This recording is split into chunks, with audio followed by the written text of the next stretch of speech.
भीम की पत्नी या पांडवों की पत्नी के रूप में द्रौपदी का नाम सभी जानते हैं, लेकिन क्या आप जानते हैं भीम का विवाह हिडिंबा नाम की एक राक्षसी के साथ भी हुआ था।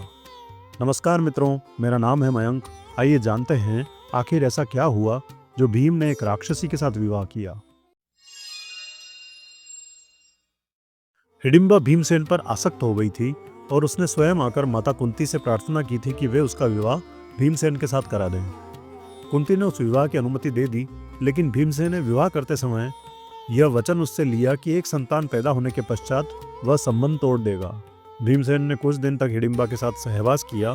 इससे वह गर्भवती हो गई और उसके गर्भ से एक बड़ा विचित्र बालक पैदा हुआ, जिसका मस्तक हाथी के मस्तक जैसा और सिर केश रहित था।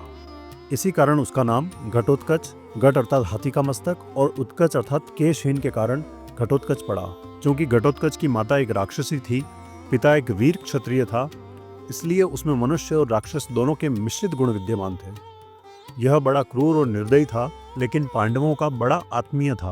पांचों भाई इसको अपना पुत्र समझकर प्यार करते थे, इसलिए यह उनके लिए मर मिटने को सदैव तत्पर रहता था। महाभारत युद्ध के बीच इसने अपना पूर्ण पौरुष दिखाया था। देखा जाए तो इसने वह काम किया जो एक अच्छे से अच्छा महारथी नहीं कर पाता।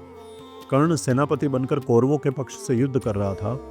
कर्ण बड़ा ही अद्भुत योद्धा था। उसके पास इंद्र की दी हुई ऐसी शक्ति थी जिससे वह किसी भी पराक्रमी से पराक्रमी योद्धा को मार सकता था। वैसे कर्ण की निगाह अर्जुन पर लगी हुई थी कि वह उस शक्ति के द्वारा अर्जुन का वध करेगा, और श्री कृष्ण इसको समझते थे। इसी कारण उन्होंने घटोत्कच को रणभूमि में उतारा। घटोत्कच ने आकाश से अग्नि और अनेक प्रकार के अस्त्र शस्त्र बरसाना आरंभ किया। उससे कौरव सेना में हाहाकार मच उठा। सभी त्राही त्राही करके भागने लगे। कर्ण भी इसकी मार से घबरा गया। उसने अपनी आंखों से देखा कि इस तरह तो कुछ ही देर में सारी कौरव सेना नष्ट हो जाएगी। तब लाचार होकर उसने घटोत्कच पर उस अमोघ शक्ति का प्रयोग किया। उससे तो कैसा भी वीर नहीं बच सकता था।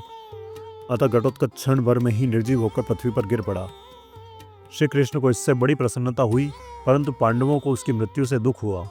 लेकिन श्री कृष्ण ने सारी चाल पांडवों को समझाकर उन्हें संतुष्ट कर दिया। तो मित्रों, यह थी भीमपुत्र घटोत्कच की कहानी। यदि आपका ज्ञानवर्धन हुआ हो तो वीडियो को लाइक करें और चैनल को सब्सक्राइब करें। धन्यवाद।